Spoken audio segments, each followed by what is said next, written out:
That was the introduction to the Ed Sullivan Show. It sounded familiar to me.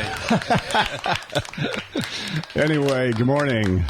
Good to have you here. Dave Sullivan, our Palmco City Councilman, who is the nephew of Ed Sullivan. Did you know that, John? No, I didn't. Okay, look What a at him. thrill. Doesn't he look like him? Very much so. All right, swing that microphone close to you there. Okay, very much so. We can hear you. Yeah, I just wanted to say that my choices were Alaska or here, and I chose here.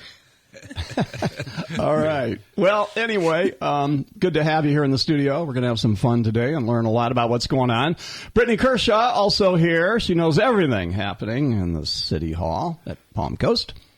Most of it, sure. I hope so. Well, maybe you'll learn something here today too, right? Okay. Brian McMillan, editor, Palm Coast of the Palm Coast Observer and co-host here for many years. Good morning, sir. And our special guest today, let's get to know our John Zobler, who is our new community development director for the city of Palm Coast. Welcome, John. That's right. Thank you, David. I appreciate it. All right. Now, you came over from Ocala? Yeah, I worked for the city of Ocala for approximately 20 years, from 1998 to 2019. Mm-hmm. And, a variety of functions over there. Deputy city manager and city manager were my last roles over there, but I supervised several departments prior to that. Okay. You wanted to come over, live with more of a younger crowd? No, I've had a home here in Palm Coast since 2009. And my wife and I have really enjoyed living here for a long time. So I want to be part of what's going on here in the city of Palm Coast. All right. Very good. Well, we're glad to have you. We're going to find out more about you and what the what does a community development director do anyway? Well, we've got several important departments. Of course, they're all important in the city, but we have, planning, zoning, code enforcement, economic development. So we're kind of the guardians of how the city develops. And trying to encourage new development coming into the city. So you were a city manager in Ocala? Yes, sir. So why aren't you a city manager here? Well, I retired from being a city manager, and I was retired for just about 5 years. But there's so many exciting things happening here in Palm Coast. And when I was city manager in Ocala, I still retained responsibility for planning, development, economic development, zoning, and those things. I found those departments, out of the many departments I've worked for in my career, to be the most exciting, and things are really happening in Palm Coast, and I wanted to be part of that. So, all right. So you're here. You kind of like us. We kind of like you. After a while, and we go, John, come on, be our city manager. Would you consider that? Well, there's probably a lot of great candidates for that. I mean, I think the city council needs somebody who might be a little bit younger than I am. And how old are you? I'm 68 years old. Are you kidding me? That's like median age here. I'm happy to start at this position and provide. And again, I want to thank Lauren Johnston, our acting city manager, and our mayor and city council for giving me the opportunity to perform in this role. This is a really important role. The city's experienced exponential growth over the last 10 years. There is some anxiety among the residents about the pace of growth, and we want to be totally transparent about who's paying for that and where are we going. Okay. Who is paying for it? Well, in the last 6 years, the city has collected over $220 million in impact fees. So $220 million in impact fees. Just the city. Just and the then city. The county's doing their own. Right. So, yeah. Right. Water, sewer, parks, fire, school. Of course, they get their piece too. But just that. So the developers are paying a pretty significant portion for that, and I'm not sure that the residents are aware of that. Okay. All right. Well, good. Well, we look forward to a good, transparent relationship with you. As you know, we just ask what's on our mind here. Thank you. Okay. Oh, Commissioner Sullivan. So why is, and you're one of our councilmen, excuse me, I'll get over it here by the end of the show. Community Development Director, why is it important in Palm Coast? Well, I think that sometimes people mistake the Community Development Director for like the economic development, but it's a much more significant job. It's probably the two directors. We've just hired a new utility director and community development, and those jobs are absolutely critical to the city going forward. And I think just like we need, we're looking at another city manager. Those two jobs, along with the city manager, are absolutely critical to the future of the city. Lauren's doing a great job right now, and we're in the process of looking for another city manager. I think Lauren clearly would like to step back to her former position and we're hoping now. I just got the book yesterday. There were 100 candidates. It's going to be a little tedious to get through it all, but we're looking forward to that process and coming up, filling out that last job, and we'll back up to speed. But these two people we've just hired, John and the utility director, are absolutely critical to where we are right now. Bricks in the wall that we need here, right? Brian, you had something? Well, I think one thing you mentioned earlier was talking about the expansion or trying to encourage more development in Palm Coast. Yeah. It's actually something in the city council vision, to prepare for, but also I forget the phrasing of it. Maybe Brittany, but something about like the encouragement of growth, and that's something that I think I saw somebody post that on Facebook the other day, like the city council's vision, and I was like, is that really what we want to keep growing? What's your perspective on the good and the bad of growth? Because there's a lot of people who kind of have like very apprehensive about growth, even very negative about growth, no matter what it is. Mm-hmm. So is there some virtue in growing, or is it better? If we could, would it be better to just like stay exactly how we are?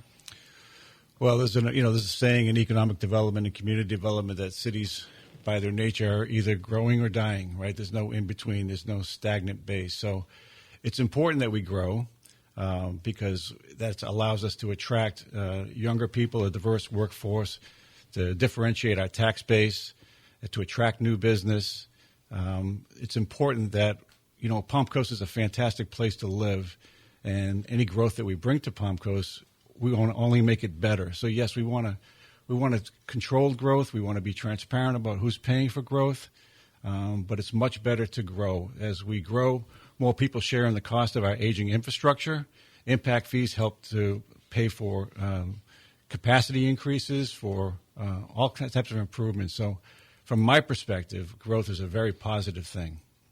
If we don't grow, our surrounding cities are growing around us, and then we get a reputation of not growing, and it becomes much more difficult to attract residents and businesses here. So we want to appear to be, and we are, thriving. So, for people that are like, oh, I got mine, slam the door, let's just live in Shangri-La here, forget about it. It ain't going to happen. You need to change your mind and perspective and be, people wanted stuff here. They wanted nice restaurants. How come we don't have a big box like a BJ's? We do now. We didn't have. Now we have all these things where you don't have to leave the community, and yet people complain because it's crowded here because they don't have to leave the community to go. So, in a way, you got to politely listen to them, I guess, and understand how they feel, but you can't really make judgments based on that theory. Well, when you talk about commercial growth, specifically on our corridors, our main corridors, State Road 100 and Palm Coast Parkway, our sales tax revenue has increased by well over 40% in the last couple of years. Sales tax revenue and the ad valorem revenue coming from commercial properties is now 38% of the total revenue we receive off of properties. So sales tax revenue is becoming increasingly important. And so is gas tax revenues. As people come off the interstate to visit our restaurants and our shops, they're filling up for gas. Our roads are repaved through gas tax. So that's really important. Commercial success is important to us. Okay. And they're coming no matter what, so let's make it a good thing, right? Well, we don't even strongly advertise for people to move here for growth. That migration is happening naturally from the Northeast, and they're gravitating to Palm Coast because it's a fantastic place to live. Just our natural resources alone are driving people here. Most people that I run into that move here hadn't just stumbled in like, hey, I stopped to go to the bathroom at Wawa and I decided I would live here. It's really... they know somebody here, or they vacationed here, and they loved it here, and then hey, someday we're going to move to Palm Coast when they go back up north to New York. We hear from those people all the time, and I think that's the best compliment of a community like that is because they love it beforehand. And right, you don't have to market it like they did back in the early days with Garfield was our spokesman when they started selling Palm Coast up north. And public safety is a big driver for us. I mean, we have our fire department is in the top 3% of all fire departments. We have an ISO rating, an insurance rating of 2. So that saves our commercial businesses, that saves our residential residents money on their premiums for fire services. And our police department, our sheriff's office, does an outstanding job with public safety. We're over 60% safer than every other community in Florida, and our cost of sheriff's services are well below the Florida and national average. So public safety, from an economic development standpoint, we can't even talk about growing unless the residents feel safe. And so we're fortunate in that regard. So what about you? You said that you've owned a house here for some time. Why did you buy a house here years ago? Well, one of my jobs in Ocala at the time, when I wasn't a city manager or a deputy city manager, was to completely redo a golf course, the municipal golf course in Ocala. Palm Harbor was 6 months ahead of us using the exact same contractor. And again, it was a multi-million-dollar project for us, so I wanted to get it right. So I came up here to watch this contractor to see what they were doing, so I didn't make mistakes on our job. I looked across the street, and I saw a home for sale off the 14th Fairway, but on a saltwater canal. And I told my wife, I said, I need to be here.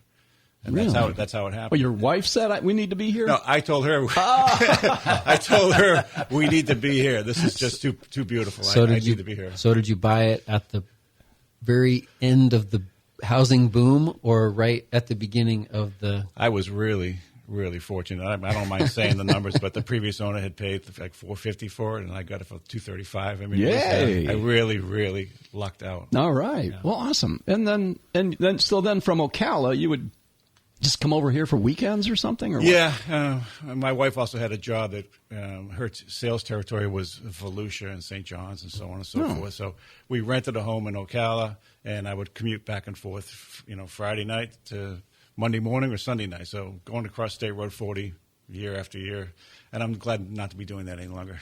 How did you find out about the Palm Coast Community Development Director opening? I saw it advertised in the paper. I always... this is my 36th year of government service. I've always very much been interested in government service. And so I just follow the vacancies, and I know that this was a key vacancy for the city, and it was open for a long period of time. And so I was concerned about that, so I inquired internally what was going on with the position, because I know how critical it is. Mm-hmm. What's your handicap? I'm not a good golfer at all. I don't golf. I've tried many times. But I'm not a golfer. So what do you think of our Palm Harbor golf course? Now we get to ask you what your handicap is. I don't have any idea. It's like I play for fun. And, Dave Sullivan, I've played with you a few times, so you know. We're all having fun. Yeah, so that's right. If we weren't, some people aren't good enough. They can't have fun in golf, but those are the people you don't want to play with very often. Right. So the Palm Harbor golf course, is that going to be part of what you're going to be involved in, trying to, save it, fix it up, sell it, lease it, what? I've offered my support to Lauren. That's a very difficult subject. In Palm Coast, we struggle with our rates and our resident versus non-resident play.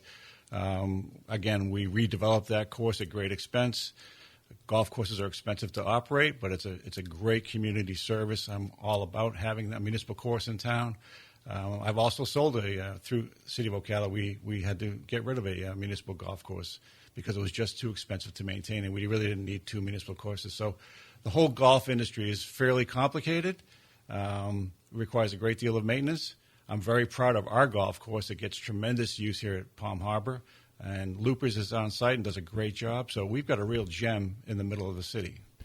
And I hear this, and I play most of the play just about all the golf courses here. But, you wonder, hey, these are privately owned. They're doing well. They survived through all the ups and downs of the economy. They look good and everything. And then I go back to maybe government is not good at running a business. Is there any truth to that? No. There's portions of this operation that are outsourced. The maintenance is outsourced. The restaurant is outsourced. So it's not necessarily government run. So why do other courses make a living and they pay people and everything looks good and they operate it as a business? Why can't the city of Palm Coast do the same thing? Well, the current operating loss, again, I'm not totally up to speed on golf courses, on this particular golf course, but there is, a level of underwriting that. But that's true for a lot of things. I'm sure the aquatics program doesn't completely pay for itself, or the tennis center doesn't completely pay for itself. If we had a bus service, it wouldn't pay for itself. These are amenities provided to the community, in my opinion, and a level of subsidy is not beyond the pale. Okay. All right, we got to take a break. We'll be back You just tuned in. We have got our brand new Community Development Director, John Zobler, with us here. Also our Palm Coast City Councilman, Dave Sullivan, Brittany Kershaw, Brian McMillan, me, David Ayers, and we've got you. We'll be right back.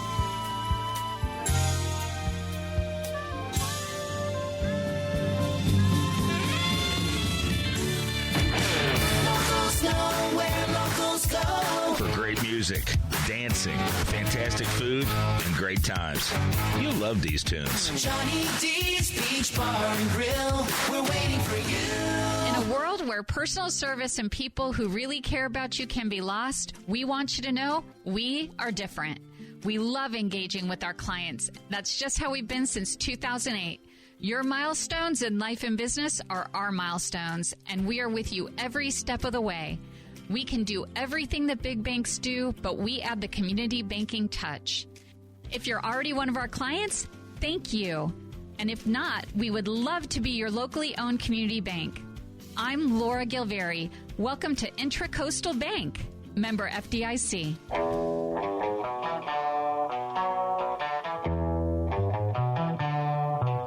Free for All Friday, and it is Friday if you're listening live, maybe on the podcast, not so much, but you can catch it on our YouTube, WNZF Facebook page. We have cameras in the studio now. You can see John Zobler. You see what he looks like.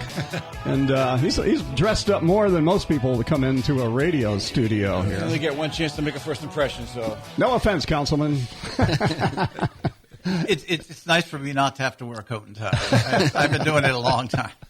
We're gonna do a lightning round with Dave Sullivan here. We're gonna throw hot potatoes at him in just like one sentence, and then see what he has to say. All right, here's kind of one.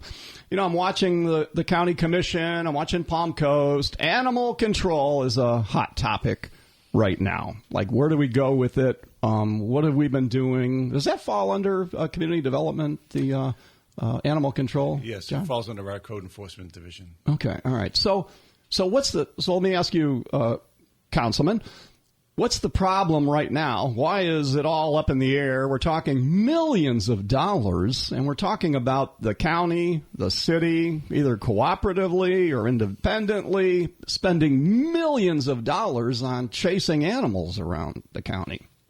Well, this is not going to be a one-sentence answer.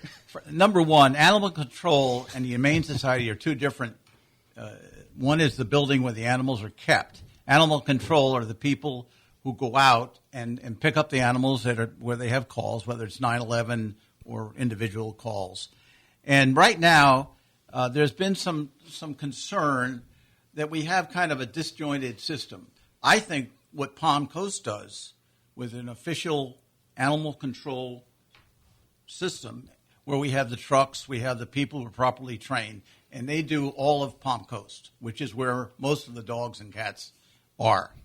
The problem kind of arose with the people who were, worrying about the Humane Society building, but also what's going on in the rest of the county, Flagler Beach and Bunnell, because the animal control people there come under the Humane Society, and there are two of them, and they have to cover all the other areas. And there have been some concerns in that area.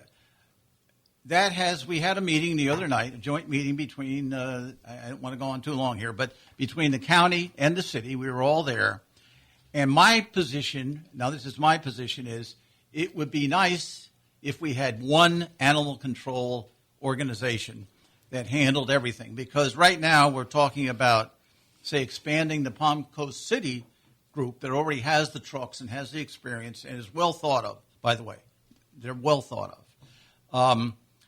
And then bring, say, two additional people and a couple more trucks in, and they would do the whole county. And then for the expenses of that, the cities and the county would then pay Palm Coast for their share of the operation. I think we're at the point where we're pretty close to the county and the city going along with that, but we really haven't included Flagler Beach and Bunnell. And my problem there would be, do you still want to leave one person at the Humane Society doing it for Bunnell and Flagler Beach? Somebody calls 911 and says, I got a dog problem. And they say, well, where are you?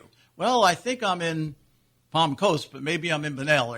In other words, one system to do animal control, to me, will be the most efficient way to go. We're not there yet. That's my opinion, but we're working towards that. So animal control, I always thought was, okay, it's stray dogs. You pick them up, you get them into the truck, and then you take them to the Humane Society is what we do now, right? A lot more than that. All right. Okay. But we can go into that, but that's a long conversation about all the other things that they do, from legal to different kinds of animals. There's just a lot that goes on there. It takes specialized training, and I think the group in the city does an excellent job on that. What is the pushback on the Humane Society where, some people are like, no, we're going to go it alone. We don't need, because you're paying hundreds of thousands of dollars to the Humane Society, and you're like, we can go it alone. We don't need the Humane Society. We can just cut them out of the deal. Well, there's not a lot of money going from the government to the Humane Society. It's a private 501c3 organization, and they do a wonderful job there, Amy and her group. The question is, it's at capacity. It's an older building, and some people think we need a second separate Humane Society. Those decisions have not been made. I think on animal control we're moving forward, and that's kind of our first step. And then we agreed at the meeting the other night to then push on with a group to look into what's the best route now to go with the Humane Society. Okay. And that involves a lot of money to build a new facility, whether you build one brand new big facility or you establish a second what's facility. A lot of money? I don't even know what a lot of money is. Well, it depends. It depends. Some people think it can be done. I think to do one that's, let's say twice the size of the one we have now will be at least $10 million. Okay. All right. By the time you get it done. All right, here, let me... Now that's if you do one. I called Amy Caratenuto and said, can you listen? She goes, I'm on the road. But anyway, we got her. Amy, are you there? I'm here. Did you hear what we've been talking about? Yeah. Yeah. The magic of radio. So, all right. Well, so tell us about the Humane Society, because you're listening to the county, the city. You just listened to what Sullivan said about everybody kind of making it. So what's your take on it from your perspective of heading up the Humane Society, actively involved? That's where everybody comes to right now. What would be a great, simple answer for Flagler County where we get this done, we do it right, and move on? Right. Well, of course, I feel like Flagler Humane Society and our Flagler Animal Services, we have been providing the service. Actually, we used to provide Palm Coast, too, up until, 12 years ago or so, because I kind of agree. It is better when everything's under one agency, although it's still 4 different ordinances that we're enforcing. It does. It creates less breakdown in communication and such when everything's under one agency. Of course, I think we're the experts at that.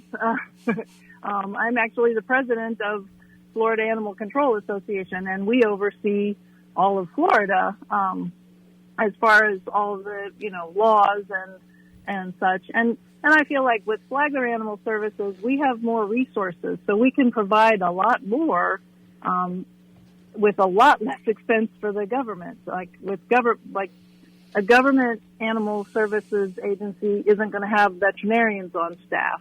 We provide so much more than just picking up stray animals and enforcing, writing tickets and such. We can help people become better pet owners. That's our goal. We do trap, neuter, return. We, help people with transportation and getting to their veterinarian and such. So we do a lot more when we're out in the field. And of course, every agency has people that don't like them, and so we deal with that every day.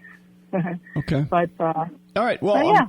So you see it coming together, a partnership with the county and the municipalities all under one, and then in a contract with the Humane Society. They do what they do, and you do what you do, and then the building, a brand new, beautiful, air-conditioned building that's hurricane-proof, whatever, for all the animals, would be in one place. Is that what you're saying? Well, I'm saying our building is hurricane proof and fire, we have fire sprinklers, fire alarm. I mean, our building, like David said, our building's getting some age on it, and cosmetically it could sure use some help, but it is a safe building for the animals. And that, to me, that's what's most important. the proposal that is the copying of Putnam, it would be a mistake.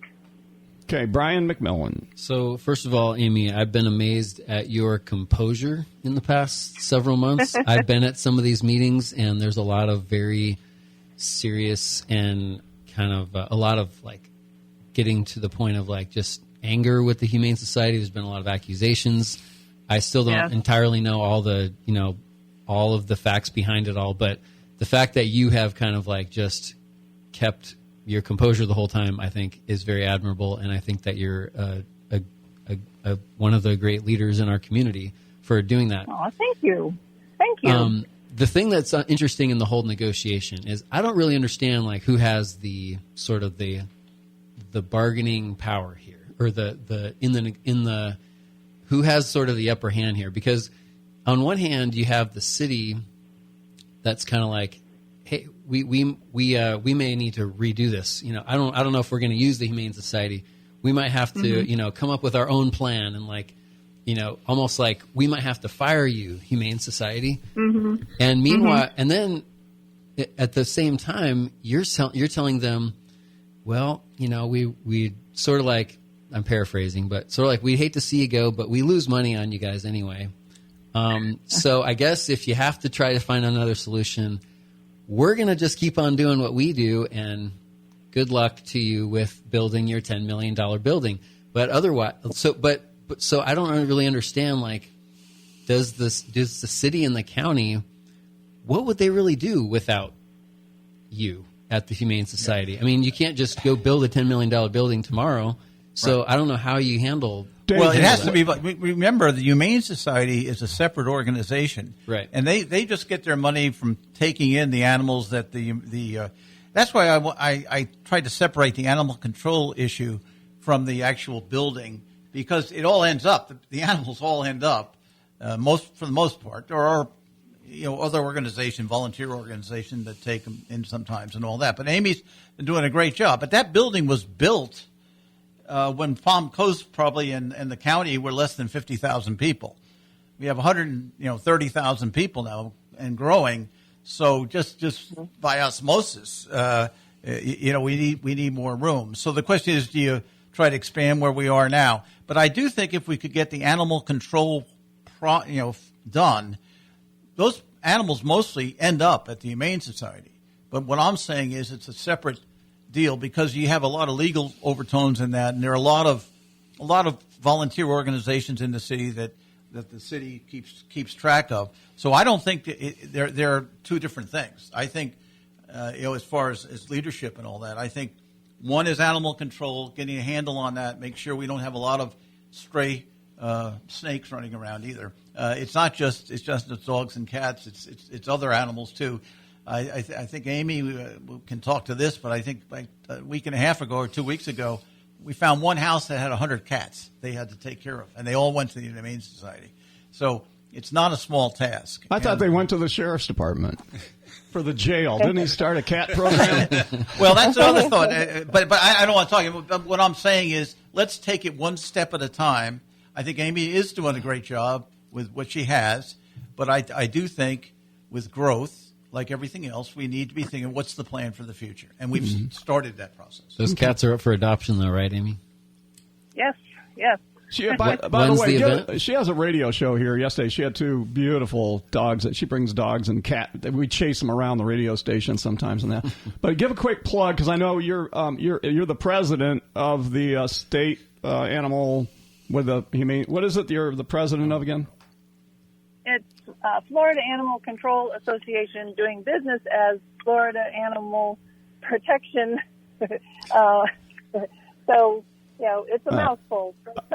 And so Sunday we've got coffee with the cats. So, I know, and you've got to the shelter. Yeah, so all over the state they're there. You're the president. You got to lead the meeting, and you said it starts here. So we've got to let you run for sure. But give a plug to your radio show that people really need to listen to. It's great insight. And by the way, you just did one on bear hunting in Florida, which was pretty cool. Anyway, so give a quick plug for your radio show. Speaking of animals, on Saturday mornings at 8:00. All right, there you go. All right, well, be safe. Tell everybody hi in Fort Myers, and we'll listen to your show coming up. And watch it on Flagler Facebook. We've got some videos of the dogs in here. So anyway, and they're all up for adoption. All right. Well, thanks, Amy. We appreciate your input and what you do for the community. Thank you. Take care. All right. Okay. All right. We're going to take a break. We'll be back, and we're going to do that lightning round. See if we can get Councilman. I thought that was part of the lightning round. Well, we don't really know what it is, so it could be. Yeah, that was the first thing. We'll take a break. We've got John Zobler, our new Community Development Director, Brittany Kershaw, our Councilman Dave Sullivan, Brian McMillan, me, David Ayers. You, our one and only listener. We appreciate you. We'll be right back.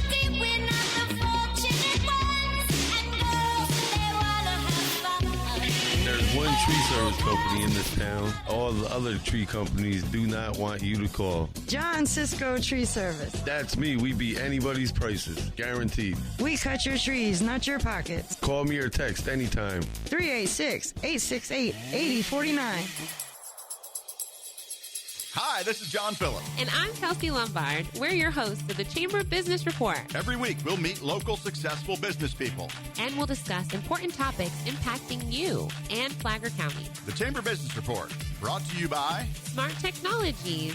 We make business simple. Klein Construction. Intracoastal Bank. Patson Green. The Chamber Business Report on the Flagler Radio YouTube channel. And Saturday morning at 10. No matter what time you reach out to Craig Flagler Palms Funeral Home and Flagler Memorial Gardens, when you call, you'll talk to a real person on the phone. Every loved one is treated as a special person, cherished by family and friends. Hundreds of families each year choose CFP. Learn more about all their services at dignitymemorial.com. Don't even think about climbing that ladder. We got a guy that'll do it for you. If you're going to do it right with Benjamin Moore. We've got the professional painters and the best paint. Benjamin Moore, corner of Old Kings and Utility Drive. Palm Coast. We're back, free for all Friday. If you're listening, watching on YouTube, Facebook, Instagram, we are the 15th day of August. Already. Does time fly for you, John? It sure does. I'm very busy. I know. It's like we're already, hey, when are we going to have our Christmas party here at the radio station? I'm like, are you kidding me? Well, I guess we got to start thinking of those kind of things, planning ahead. All right, we're going to throw some things at you. All right, the FCC, there was a big thing where the FCC, not my FCC, thank God, but the FCC trash company that took over Waste Pro, it was controversial, and everybody loved the green trucks, and now suddenly we were forced to have FCC come by, pick up our trash. Not as warm and friendly as the Waste Pro people, but then again, they're in the trash business, so... what about FCC? They've got a contract with an increase in it. So is it a good deal for Palm Coast is my question. Well, the increase, that already happened. The increase we agreed to the other day was for their relationship with commercial people that they have to pick the trash up from. It was not an agreement to raise the regular residential pickups. So you're happy as a councilman they're doing the good job? I think they're doing a pretty good job from everything I've heard. Okay. All right. Okay. Very good. Next, beach renourishment. Now, this is pretty complicated, and you were on the county commission for years where it was discussed and came up with a plan. We're kind of at an impasse right now. In Palm Coast, it's important to everybody. Flagler Beach, Palm Coast, the county, everybody here. So what's up with beach renourishment? Are we going to fix this? How? Not this budget year. They've already basically approved the budget, so they're going to do about, I think it's, I don't want to get into the county business again, but $8 million to interim fix this coming year to protect against the hurricanes, moving some sand. But the long-term plan is still up in the air. By the time I left in November of 24, we had in substance agreed to a plan, but we hadn't figured out how to pay for it. I had been a proponent of the half-cent sales tax, which, by the way, would have given the cities, actually Palm Coast would have gotten the biggest share of that. And there was agreements for the first couple of years to put it against the beach nourishment plan, but not all of it. And that hasn't gone forward. They've still talked about that, and there really hasn't been an alternate way of doing the full funding yet. So I'm going to leave it at that. And I hope that they get it worked out. And my guess is that in the next budget year, when they go, not this budget that's being approved now, but 26, 27, I guess, they'll have to come up with a plan. Okay. Flagler Executive Airport. Flagler Executive Airport is one of the great assets we have in the county. There's a new terminal going in. It's essentially a new airport that was built in the last few years, mostly with money. It's an enterprise organization, therefore they pay for themselves. Very little of our general fund money goes there. And the question is noise. There are a lot of people worry about noise and safety, and that's okay. And I think they've established a new board to be looking at things. But the airport's going to be there. It's a good place for business to look at. And they've got plenty of sites that can be used for business. And I think it's one of the assets we have in the city. The Mayor Norris said the city should take it over. Not going to happen. Think that's a good idea? He can have that idea. That's fine. But as far as I can see in the future, my experience is that simply is not going to happen. By the way, I did invite him again on the show. Crickets, no answer. Anyway, but just to let you know, we're trying to be olive branchy. But anyway, no response. But yeah, he did say he wanted to annex it in. But it's well run. He's welcome. It is exciting. Hey, John, why have you here? Because with the Ocala, of course, you're familiar with airports. How important is to Palm, even though it's in the county? But I mean, for you as community development director, how would the airport play into what you're doing? Well, as the councilman mentioned, it's a tremendous asset for us, and it's really located in the heart of Palm Coast. And so they do have developable parcels around the perimeter of the airport, and a new airport terminal is phenomenal. They just added 45 new T-hangars, which is also great, and there's still a waiting list for people to get on that. So it's a very active airport. From an economic development standpoint, we're very excited about the ability to develop around the airport. It's a win for Flagler County, is a win for us. Those businesses would ripple off the airport and attract more business for us in the city. So I'm very excited about the airport. It's a tremendous asset for us. And the thing that holds it back a little bit right now is a lot of companies, when they come in, they want to buy the building and own it. And right now, that's not the way it works at the airport. You're looking for long-term leases. Mm-hmm. The economy has a lot to do with that, too. But I think it just is it's too good a location not to develop. So I think that's one of our few places where industry can come in and develop. Nice size situation, and utilities are already there. Okay. I'm probably the last one in this whole town that keeps bringing this up. FPL franchise fee. Well, it didn't happen, and that was before I got to the city. And right now we're working on impact fees. We're not going to raise the millage rate, and that's what we're going to depend on. And the fact that we did increase utility costs, and I can go into the whole utility strategic plan. That's where the real money is, and a lot of that is going to be paid for with a combination of impact fees, funding, and people paying for their services. And that's the way it is. Randy Fine was here, our congressman, yesterday. I was at the meeting, or 2 days ago now, and what he said was utilities are a local problem. We're not going to get a lot of money from the state or the federal government. We'll keep trying and get something like we got $5 million last year in the city, but we're going to have to pay for it, just like the police, fire, roads. We can't exist as a city without an updated utility system, water, stormwater, and wastewater. All right, Brian? Do you like the idea of let's kill the property tax and raise the sales tax? Well, I know that's a state question, but what do you think about that? I don't think we can do away with property tax. Ad valorem taxes are very important, and I would not agree with doing away with them. I do think we have to look for funding sources, especially with the Save Our Homes and homestead exemption. It really cuts back on the amount of tax you can collect. It sounds like it's a high millage rate, but for people who've been here 10 years or 20 years like myself, the taxes really haven't gone up. So I don't think we can do it, but I don't think we can do away with ad valorem taxes, especially in a residential city like Palm Coast. All right. Mayor Mike Norris. Mayor Mike Norris is our mayor. And I think the city council, everybody's aware of what's been going on. I do think if anything comes out of this that's going to be good is I think it's emphasized the importance of our city charter and the fact that it is subjective right now. It's not detailed enough, and it has caused some confusion in this process we've gone through. So we've selected a nice level of people to come in and renew and redo the city charter. I think that will be helpful.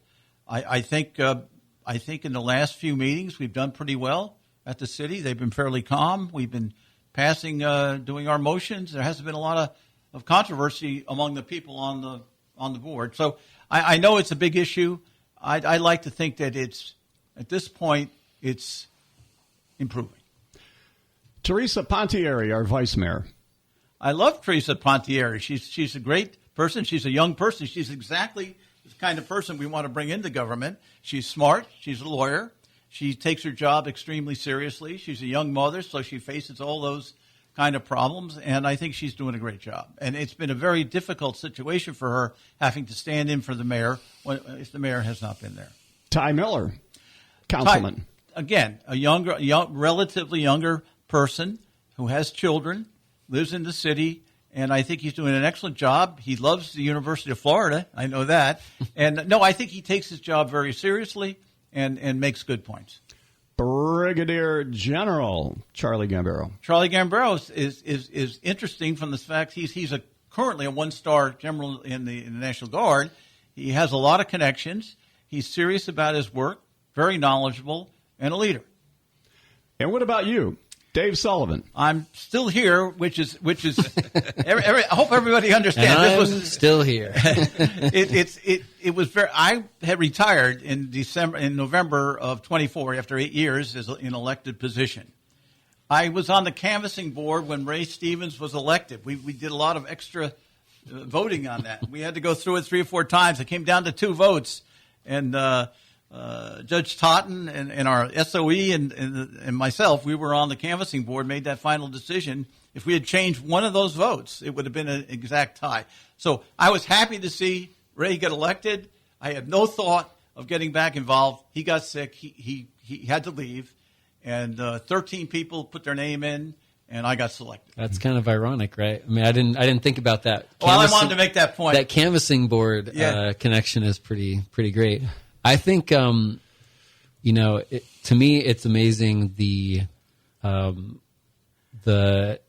just have like an optimistic spirit about you at all times. Right. And I think that's very refreshing and very needed right now. So, well, you didn't use the word wisdom.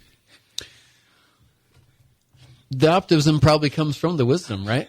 Well, I think I think you take the job seriously, as I've said before on the show. I get up in the morning and think, I'm a lucky guy. I live in one of the best places you can live in the world. I want to start that way. And then as problems come up, you try to solve them. If you start with the problems, you're not going to be very happy. Okay. All right.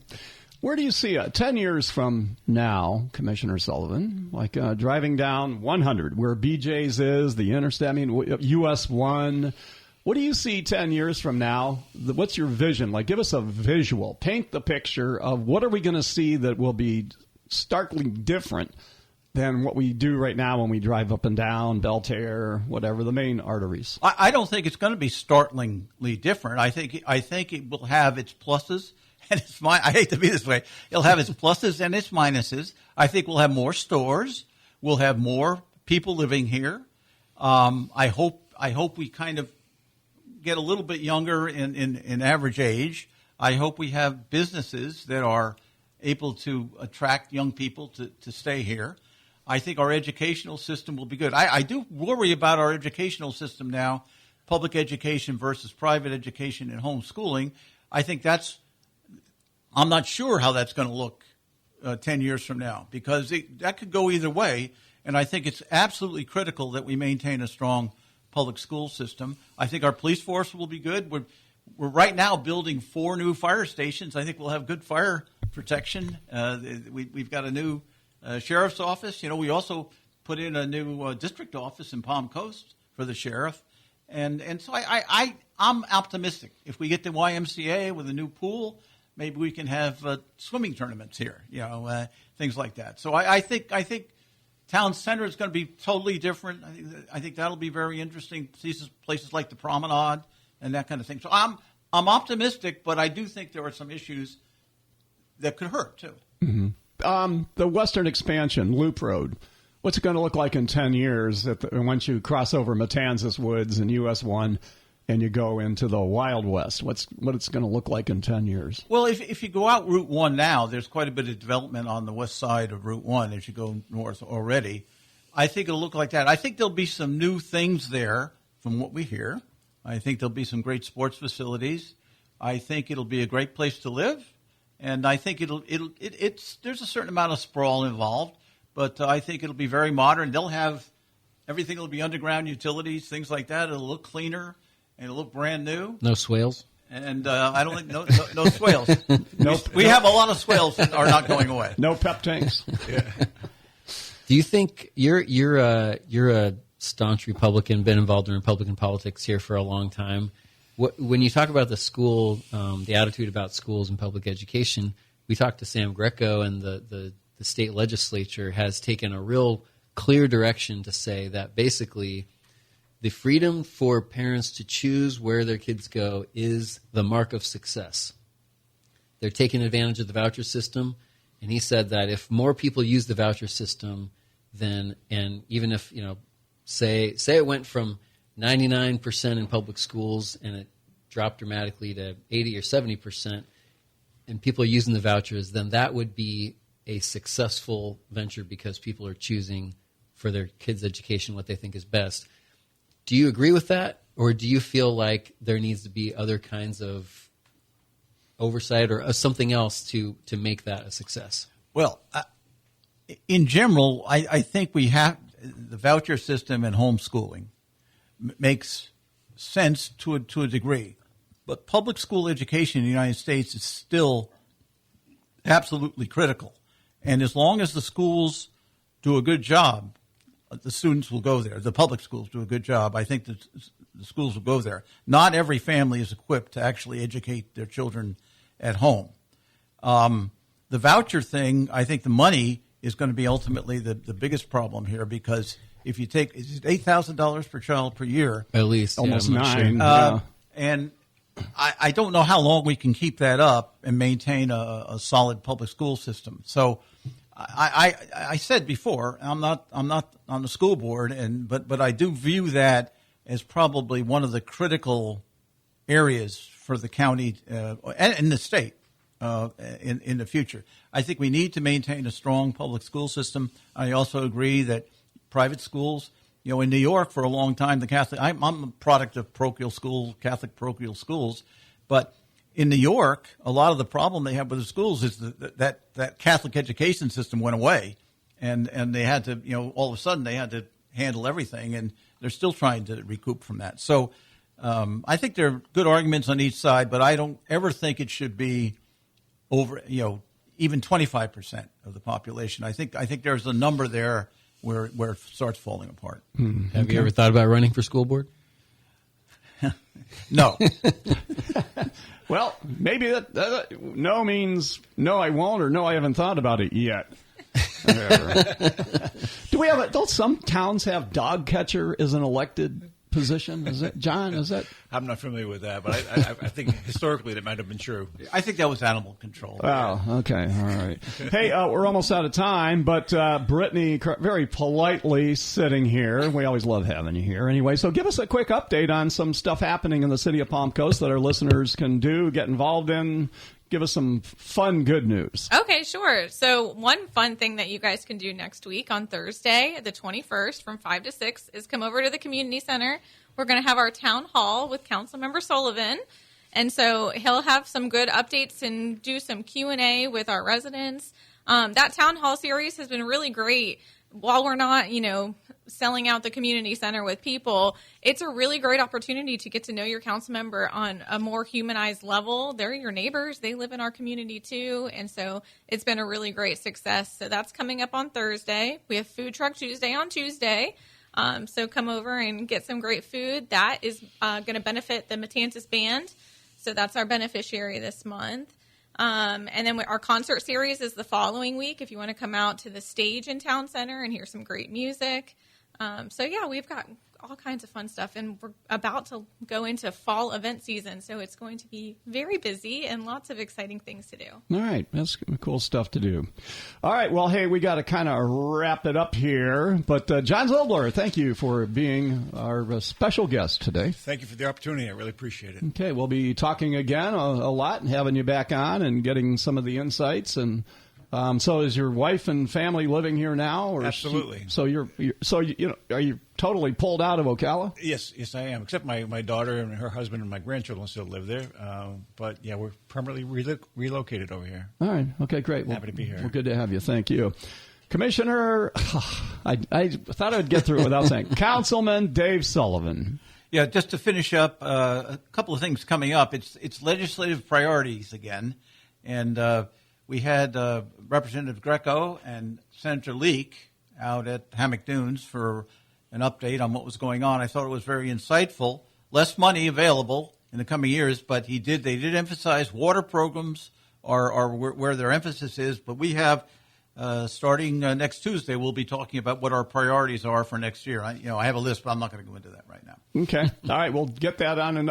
You go to your town hall meeting. And Absolutely. Please come. All right. There you go. All right, Brian, final words. Well, I'm just still thinking about what Mr. Sullivan just said. Wake up every morning. Wow, what a great place. I can't believe I get to live in Palm Coast. That's how I feel about it. So hope everyone has a great weekend. All right, Potato Bowl is football season next Friday live here on WNZF.